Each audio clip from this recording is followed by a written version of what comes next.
How is everybody doing? Welcome back to another episode of The Banker Next Door. I am your host, Dr. Joe Berquist. Today, I wanted to talk to everybody about a brand new report that just came out from the CFPB, and this is around buy now, pay later. And I'm actually really excited about this one because I've been waiting for some research like this to be done, and it's going to give us a lot of really good information. So I want to jump in here. So the first thing I want to look at here is this is the press release from the CFPB. So we're going to kind of go through this because it does a good job of almost like an executive summary running through it. So we're gonna go through this real quick, and then we're gonna take a look at the actual report itself. I would tell anybody if you want to see the actual report, there's a link in the description down below. Go click on that and check it out. It's only like 35 pages, so it's not like the biggest report in the world, but it is really good. There's a lot of really good nuggets of information in this report to check out. So, but anyway, let's read the press release here. So. CFPB research reveals heavy buy now, pay later use among borrowers with high credit balances and multiple pay in for loans. More than 60% of users had simultaneous loans. Borrowers held higher balances on other credit lines, and most loans went to consumers with subprime or low credit scores. Now, another way to interpret this or another way to look at this could be, people tapped out their credit cards and then went to use buy now, pay later as another source because consumers are tapped out, particularly people on the lower end of the spectrum. But I think the thing here is not to like demonize buy now, pay later, or say that it's a bad product or anything like that. I think it's the bigger question is how are people using it, and is this becoming kind of a blind spot for banks in trying to assess people's their when you're underwriting them for a loan, what is their what does their cash flow and viability actually look like? So, but anyway, all right, well let's get into the rest of this here. So the CFPB released a study of buy now, pay later borrowers, finding that more than 1/5 of consumers with a credit report used buy now, pay later loans in 2022, with most of those consumers having subprime or deep subprime credit scores. The CFPB research also revealed that more than 3/5 of buy now, pay later borrowers held multiple simultaneous buy now, pay later loans at some point during the year, and 1/3 had loans from multiple providers. Buy now, pay later borrowers were also more likely than other consumers to have higher balances on other unsecured credit lines, such as credit cards. Because lenders do not typically report buy now, pay later loans to nationwide consumer reporting companies, such as Experian, Equifax, TransUnion, companies' data about buy now, pay later use, especially about borrowers with multiple loans and on total consumer debt balances, is limited. And that's the part I'm keying in on. Today's study helps fill the data gap by pairing a matched sample of buy now, pay later applications from 6 large firms with de-identified credit, if I'm saying that right, de-identified credit reports. Buy now, pay later credit is a type of deferred payment option that generally allows the consumer to split a purchase into smaller installments, typically 4 or fewer, often with a down payment due at checkout. The application process is quick, involving literally little information from the consumer, and the product often comes with no interest. Lenders have touted buy now, pay later as a safer alternative to traditional credit card debt, along with its ability to serve consumers with limited or subprime credit histories. To better understand the emerging buy now, pay later market, the CFPB issued market monitoring orders in March of 2023 to collect information from several companies offering no interest, pay in full buy now, pay later loans, including Affirm, Afterpay, Klarna, PayPal, Sezzle, and Zip.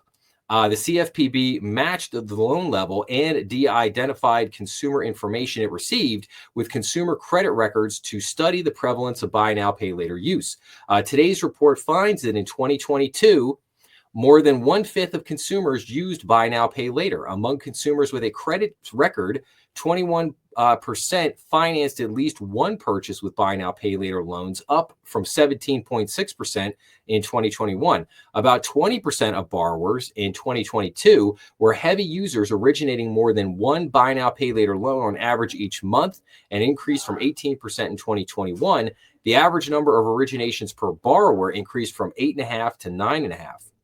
Most buy now, pay later borrowers took out multiple simultaneous buy now, pay later loans. Approximately 63% of borrowers originated multiple simultaneous loans at some point during the year, and 33% took out loans from multiple buy now, pay later lenders. Nearly two-thirds of buy now, pay later loans went to borrowers with lower credit scores.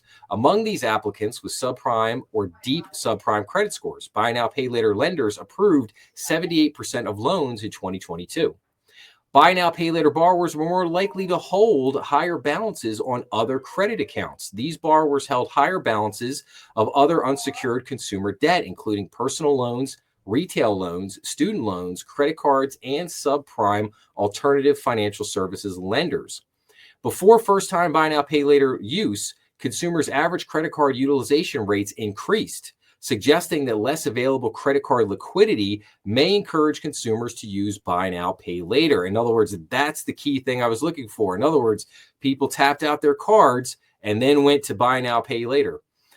Younger borrowers held more buy now, pay later debt as a percentage of their total consumer debt. Among borrowers aged 18 to 24, buy now, pay later purchases made up 28% of total unsecured consumer debt, compared to an average of 17% among borrowers of all age groups during the months in which they borrowed. Today's report builds on previous CFP work related to buy now, pay later lending. In May of 2024, the CFPB issued an interpretive rule confirming that buy now, pay later lenders must provide consumers some key legal protections and rights that apply to conventional credit cards. Previously, in March of 2023, the CFPB published research about buy now, pay later borrowers based on CFPB's survey data. And in September of 2022, the CFPB released findings based on an earlier market monitoring inquiry of buy now, pay later loans. So obviously, much more is going to come on that. I'm sure a lot more research is going to be done on buy now, pay later into the future. But let's go into, I just want to get to the report here.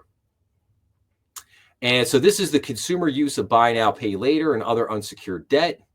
We have a table of contents. We got executive summary, introduction, data and sample, buy now, pay later aggregate trends. Now, the last two here, part 5 and 6, these are the two I want people to key in on: loan stacking and borrowing persistence. And then part 6, total unsecured consumer debt burden. And then we get to the conclusion.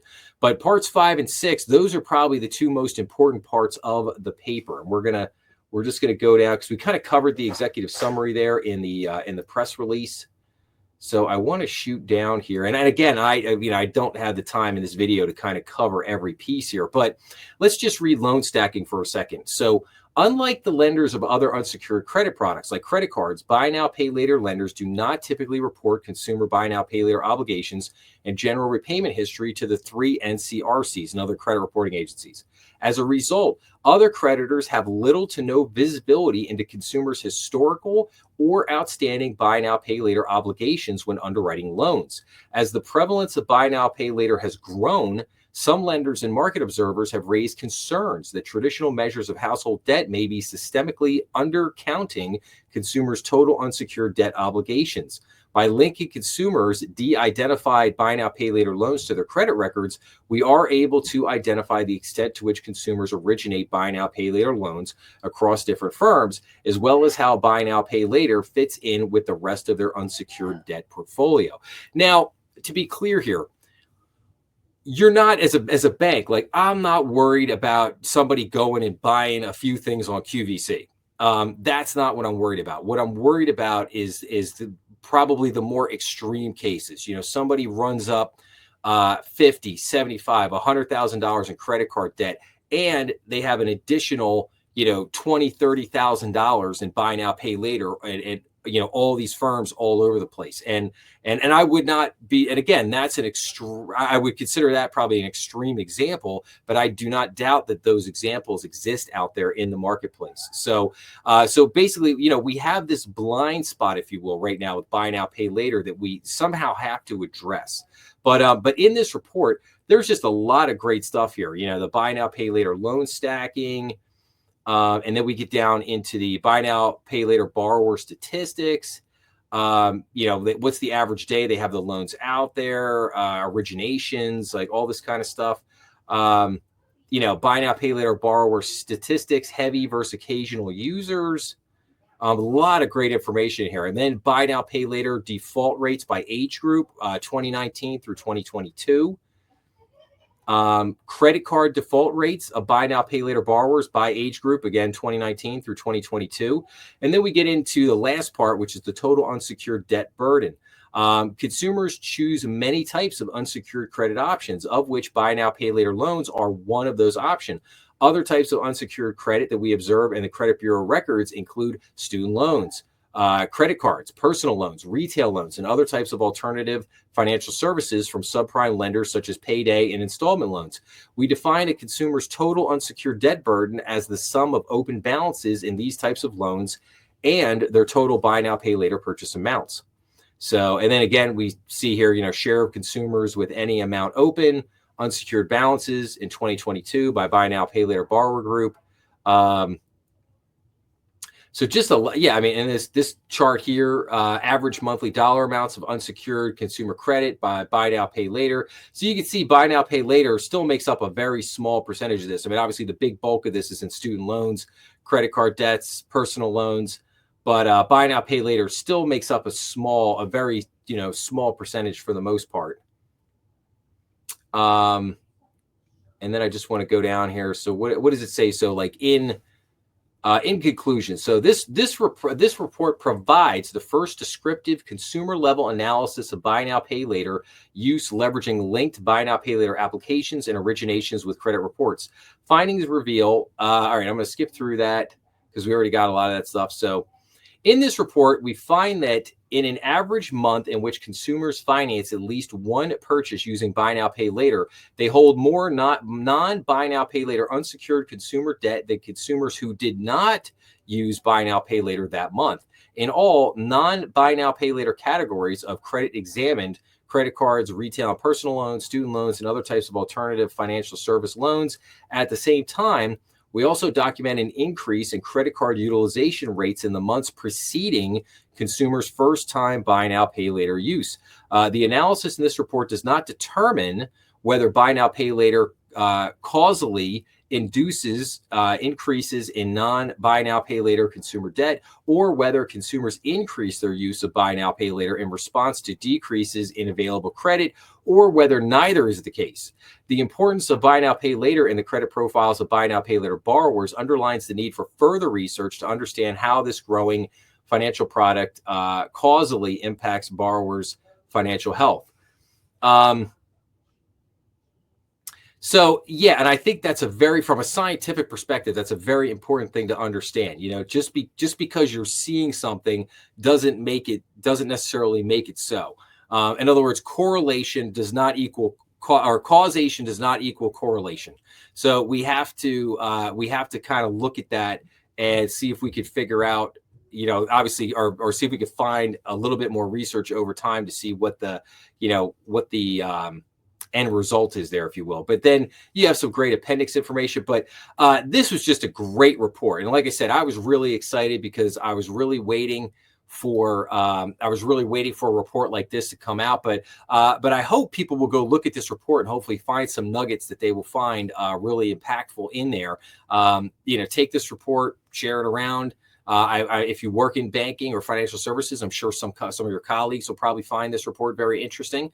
So, but I will bring more information on buy now, pay later as new stuff comes out in the future, and we'll see what happens from there. But I'm going to wrap this up today by basically saying, if you like this episode, please make sure to like, share, and subscribe. That always helps the channel. Remember, we are on YouTube, Rumble, and all major podcast platforms. Please be sure to leave your comments down below, as I always love getting back to everybody. And as always, make sure to check out some of the other content on the channel. But have a great day, and I'll see everybody again real soon. Thanks a lot.